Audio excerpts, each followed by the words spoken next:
Bienvenue dans cette nouvelle édition du Non-Stop Info. Au sommaire de l'actualité, l'homme d'affaires Sébastien Adjavon fait partie des 33 candidats pour la présidentielle du 6 mars 2016 au Bénin.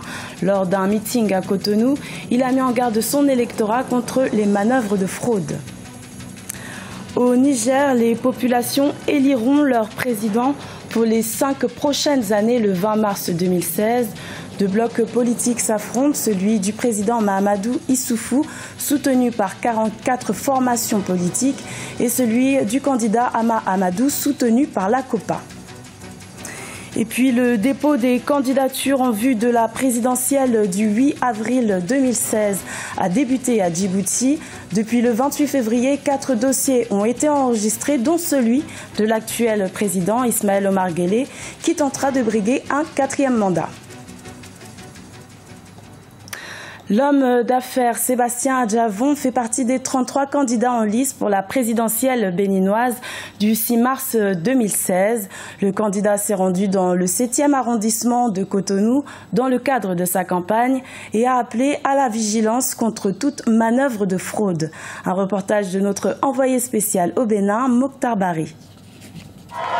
Sébastien Adjavon et sa vague bleue continuent à déferler à Cotonou et ses environs. Dans le 7e arrondissement, le candidat à la présidentielle a communié avec ses militants et sympathisants. Au vu de la mobilisation, il s'est dû rassurer quant à sa victoire et c'est dès le premier tour. Soyez vigilants et je souhaiterais au soir du 6 mars que nous puissions avoir tout au moins 90% dans le 7e arrondissement.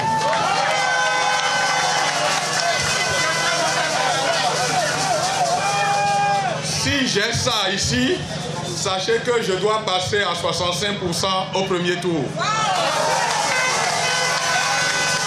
Le candidat dit avoir une thérapie pour faire du Bénin un dragon africain. Le partenariat public-privé, les questions de l'énergie ainsi que des réformes pour améliorer le climat des affaires sont au centre de son projet de société. Sur le plan de la santé, 7500 agents renforceront les formations sanitaires. Sur le plan des sports et loisirs, il prévoit la construction des ministères dans 77 communes du Bénin et 12 complexes sportifs dans tous les départements du pays. Cherchez et qui se trouve facilement mon logo. Après la première rangée, vous descendez à la 2e rangée. Et je suis à la 3e position. Voilà. Le cachet au milieu. Et vous mettez le cachet dessus. Et surtout, sans déchirer le bulletin unique. Sébastien Adjavon a reçu de nombreux soutiens de figures politiques et culturelles du Bénin. Le candidat a appelé ses militants à rester mobilisés afin de lui assurer une victoire sans embâche et sans contestation. Et sachez qu'Africa 24 vous propose une émission spéciale consacrée à l'élection présidentielle au Bénin à partir de 19h30 GMT.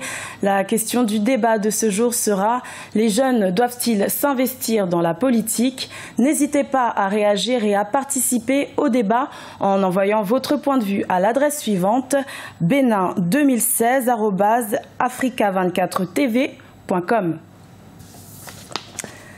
L'avenir se décidera dans les urnes le 20 mars au Niger.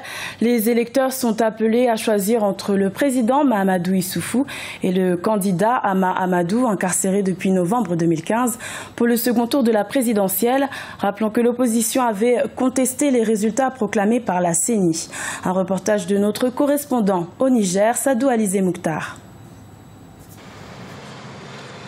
Au Niger, les deux blocs politiques s'activent dans les tractations en vue du second tour de la présidentielle. Issoufou Mahamadou du PNDS Tareya, le parti nigérien pour la démocratie et le socialisme, sera le candidat de la mouvance au pouvoir, la MRN. Il aura en face Hama Amadou du mouvement démocratique nigérien pour une fédération africaine, Modern Fall Lumana Africa, qui lui sera le représentant de l'opposition, la coalition pour l'alternance au Niger, COPA 2016. Au premier tour du scrutin, plus de 5 millions d'électeurs s'étaient mobilisés sur 7,5 millions d'inscrits. On souhaite le deuxième tour, que ça se déroule dans la tranquillité. Je lance l'appel pour que vraiment cette fois-ci, qu'il se mobilise encore une fois de plus massivement pour choisir un homme qui craint Dieu, qui a l'amour de ce pays. Je souhaite maintenant à ce qu'au deuxième tour, vraiment que ça se passe bien et que vraiment ces gens de faute, vraiment qu'on les évite, quoi. Les soutiens au président de la République sortant continuent. En plus des 44 formations politiques qui l'ont soutenu au premier tour, Adel Agroubeit, Kassoum Mokhtar, Chefou Amadou, Abdou Labo, Mahaman Jean-Philippe Padounou et Léon Magaji, tous candidats au scrutin du 21 février 2016, ont décidé de soutenir Issoufou Mahamadou au second tour de la présidentielle. Une configuration qui permettra aux candidats du parti au pouvoir de passer haut les mains au second tour, selon les observateurs. L'absence du candidat Mahamadou sur le terrain, d'autre part, cette coalition de partis alliés, aux nouveaux alliés, qui ont récolté quelques voix, n'est-ce pas, lors du premier tour, qui pourraient booster le candidat Mahamadou Issoufou pour qu'il remporte cela au second tour. D'autant plus encore que beaucoup de barons du parti de Mahamadou, Lumana Africa, sont encore en prison.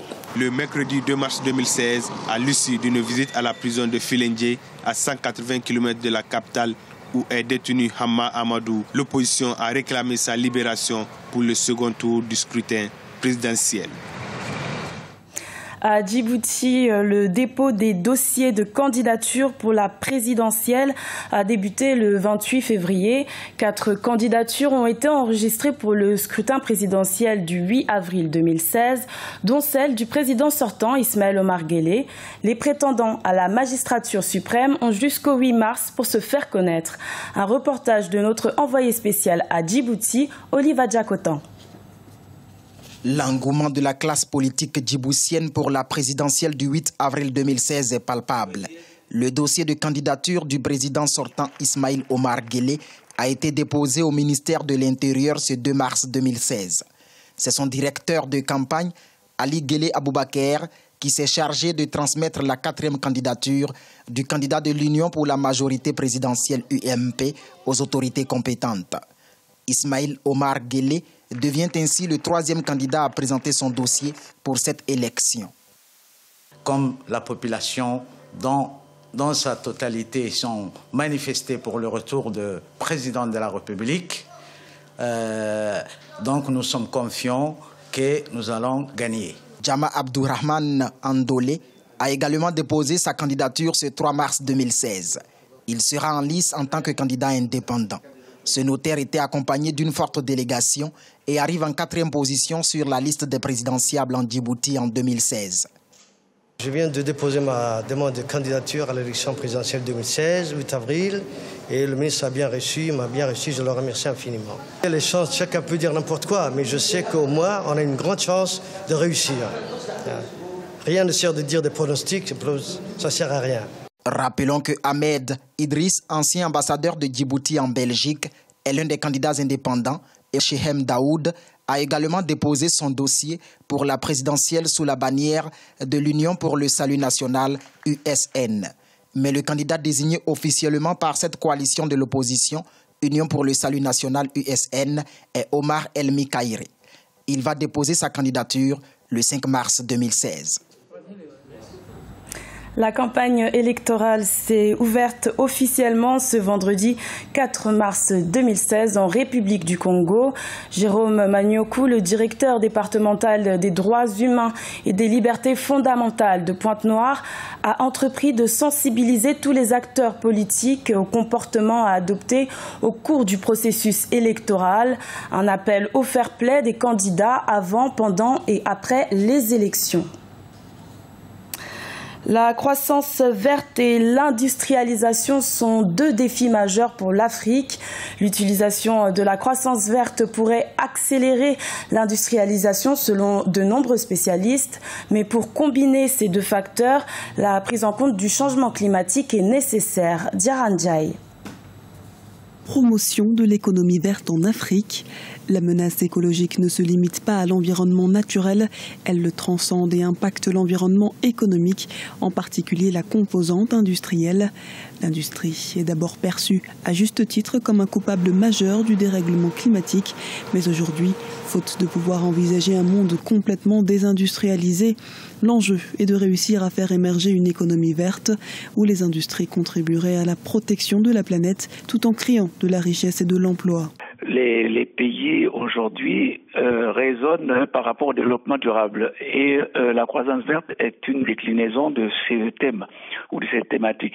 Alors, et si les pays veulent se développer durablement et qu'ils veulent satisfaire ou répondre à leurs engagements internationaux qu'ils ont pris, il faut bien qu'ils puissent désormais réaliser des programmes dans lesquels s'insère justement la croissance verte pour que justement les politiques publiques soient des politiques publiques viables. La COP21 a permis d'aboutir à des accords sur les stratégies globales de lutte contre les changements climatiques. Il faut à présent mettre en place les moyens de l'opérationnalisation de ces objectifs en Afrique. Pour ce faire, les analystes préconisent certaines pistes. Parmi elles, l'élaboration et la mise en œuvre de projets intégrés dans plusieurs secteurs, tels que celui des infrastructures, de l'agriculture, de l'eau et de l'énergie, en visant les objectifs de la croissance verte. S'ajoute à cela l'amélioration des connaissances pour la structuration, l'analyse, la gestion et le financement des projets respectueux de l'environnement. Alors, quand on parle des moyens, il y a toujours la triple dimension, moyens humains, moyens matériels, moyens financiers. Le plus redoutable des trois, c'est surtout les moyens financiers. Donc les pays africains sont toujours confrontés, quels que soient les projets ou les programmes qu'ils développent, à cette problématique financière. Donc ça peut être une sorte de blocage. La piste de l'économie verte pour accélérer cette industrialisation est déjà privilégiée, notamment au Maghreb. La transition vers cette économie verte semble déjà clairement fixée comme objectif dans les politiques et plans de développement, en particulier au Maroc. La 31e session de comité intergouvernemental d'experts se déroule d'ailleurs à Rabat autour des perspectives d'expérimentation de l'économie verte. Réunis du 1er au 4 mars 2016, les participants tentent d'élaborer des propositions susceptibles de contribuer à un développement industriel durable, compatible aux objectifs de préservation de l'environnement. C'était le journal de la rédaction. Merci pour votre fidélité. Retrouvez dans quelques instants une nouvelle édition de l'information sur Africa 24.